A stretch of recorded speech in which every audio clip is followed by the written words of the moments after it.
Hello, I trust you're doing great. You are welcome to Thought Central with Uche. My name is Uche Akomas. Thought Central, as you know, is centered around life-related issues which are designed to inspire a positive change by changing the narrative from my later corner. And this change of narrative I consider a process. Today's topic is what I refer to as the money ideology in marriage. Money matter. Now, we want to talk today. We want to talk about money. I find that, this is one of the things that causes problems in relationships and in marriages ultimately. And yes, we know that the Bible says money answers all things. Money is a means of exchange for value, right? Okay, but I'll give you a little background, a backstory to this topic, and because it's inspired by something that happened recently. Okay, so sometime this year, I saw a post. About, I'm sure some of us, can relate to this. The post about the Ghanaian woman who hid her salary, her salary from her husband. All the while, the man was taking care of the financial commitment in the home. And when the man eventually found out that the wife was earning more than he, and she, I think the story has it that the woman claimed that her salary was small or something, but she lied to her husband about her salary. That's the basic, that's the thing, the truth. But the husband stumbled on her payslip, on her email, and then found out that the wife actually, was earning more than he, or her salary was more than enough to, help in the family, handle some financial obligations in the family, and that caused a lot of problems. People were talking about it. So, and I did a post on that sometime. I think if you check my Instagram, you will see the post I made about people taking advice and all of that. Now, we are very familiar with this line. My money is my money. The man's money is our money, right? So this is the background of this topic. Now, money matter is one of the things that causes problems in most marriages, and it has led to a lot of breakups and divorce. And so it's important that I talk about it in this particular episode. Now, growing up, we were exposed to different things, right? We saw different things our parents displayed and all of that. This is also what people, or most people in courtship, seldom talk about. And this comes up in marriage to cause a lot of problems. Money issue. Now, I find that money, sex, in-laws are, let me say, the three basic things that cause problems in marriage. Three things that cause a lot of problems in marriage. These three things have caused divorce, have caused separation of married couples. And I thought I should, talk about it. Hey, disclaimer, I am not a marriage coach, neither am I a relationship coach.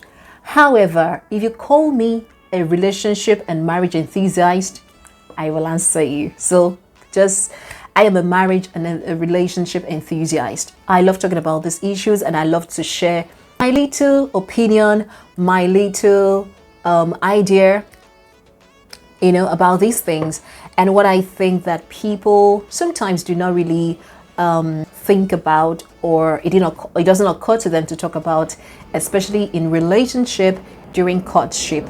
Sorry, I stay close to the airport, so from time to time you'll be hearing, playing.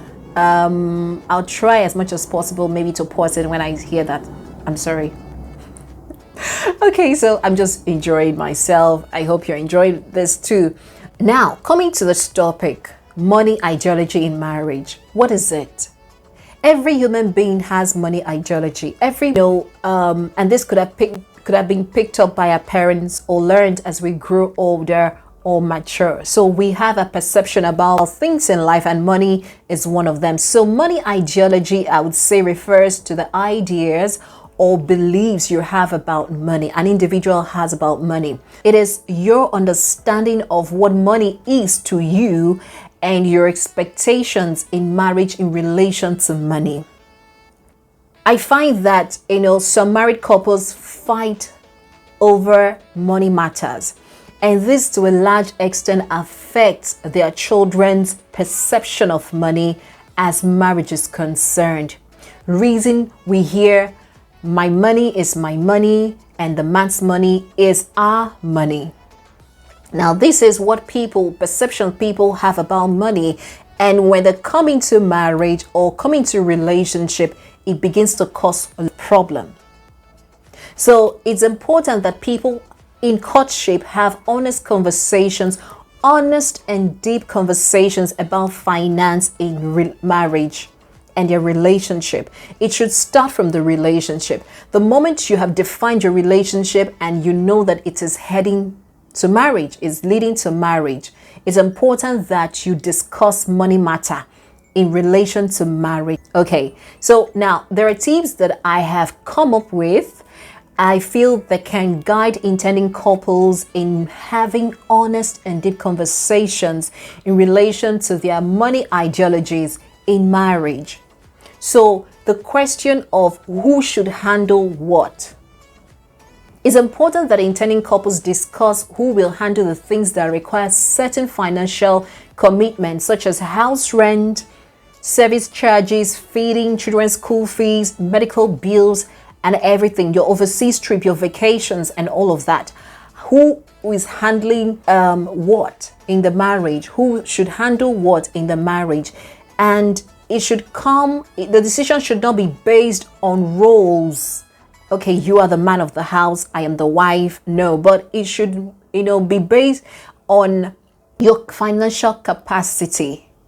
It should be based, I'm not saying it must, but I think that this decision should be based on your financial capacity and understanding. So if the man decides to handle house rent, take care of the children's school fees, and the wife decides to take care of feeding, is your decision, but this is a guideline. So the sharing ratio of financial commitment in marriage, that's the second one. How do you strike a balance in the home in terms of financial commitments or your financial obligations in the home? It's important that you discuss and agree on the sharing ratio of your financial commitment in your marriage. Is it going to be 50-50? The man takes 50% of your financial commitment in the marriage, and the wife takes 50%, or the man takes 70 and the wife takes 30, or you take 20-80. However, you need to discuss this. It's important that you do what works for you, taking account all the things that will require financial commitment in the home, like I said. So it's important that people decide on their sharing ratio. And maybe from time to time, I also refer to this story about the Ghanaian woman.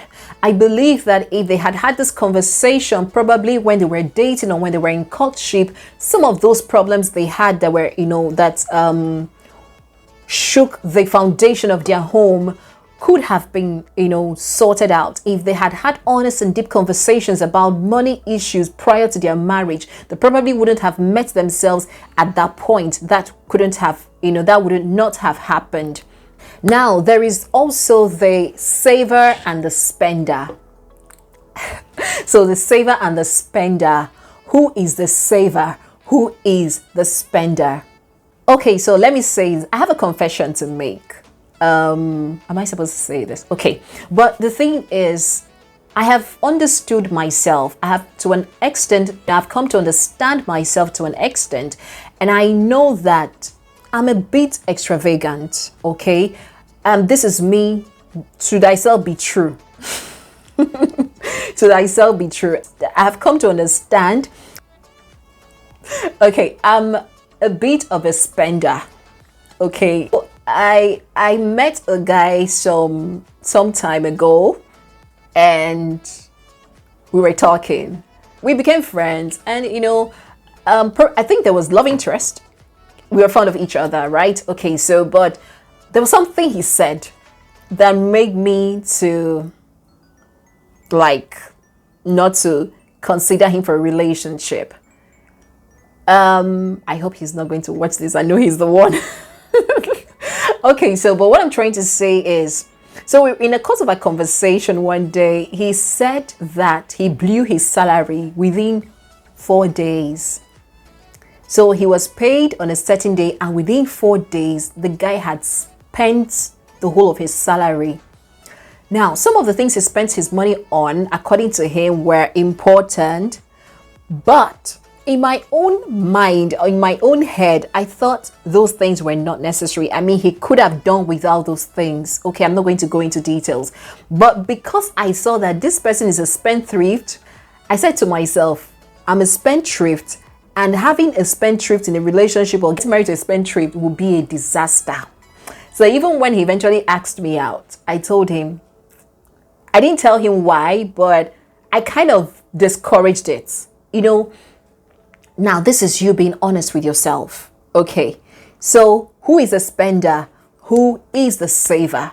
And it is important that two of you, individuals in relationship should identify who the saver is and who the spender is. Okay, and so many occasions, yes, men want to take the responsibility of managing funds in the home. But can I be honest with you? This thing should not be about you being the man of the house, but this should be about who is capable of managing funds in the home. Okay, sorry, the plane came again. So I'm trying to, what I was trying to say before that interruption was that people in relationship or in courtship should determine who the spender is and who the saver is. And managing funds in the home or in the marriage should not be based on roles, should not be based on the fact that the man is the head of the home, therefore he should, handle funds. It should be based on the capability. It should be based on the person, the individual's capability to manage funds. So if your wife is the saver, if your wife is a better manager of funds, please allow your wife to handle funds. If the husband is the saver, a better manager among the two of you, let the husband handle, not because he is the husband, not because he is the man of the house or the head of the home. So the onus lies on the couple to identify who is the saver or the spender among them and allow the saver to manage the finance in the home. Okay, so financial adjustment talk. This is very important because life happens. Sometimes life doesn't pan out the way we plan. Things don't work out the way we plan. So I'll give you a scenario. A man and a woman get married now, and things are going well, things are going rosy for them. Then 2, 3, 4, 6 months into the marriage, maybe the man loses his job or the woman loses her job, and the financial burden is on one party. Okay, so it's important for couples or intending couples to have honest conversations and make adjustments when necessary, especially when either of the spouse experiences a downturn in business or job. That is when the person loses his or her job. So this is for couples to have a true picture of what their financial burdens will be and for them to agree on how they can collaborate to handle the home front pending when things improve. You discuss, your financial burdens, have a true picture of your financial burdens and how, you'll find a way around it.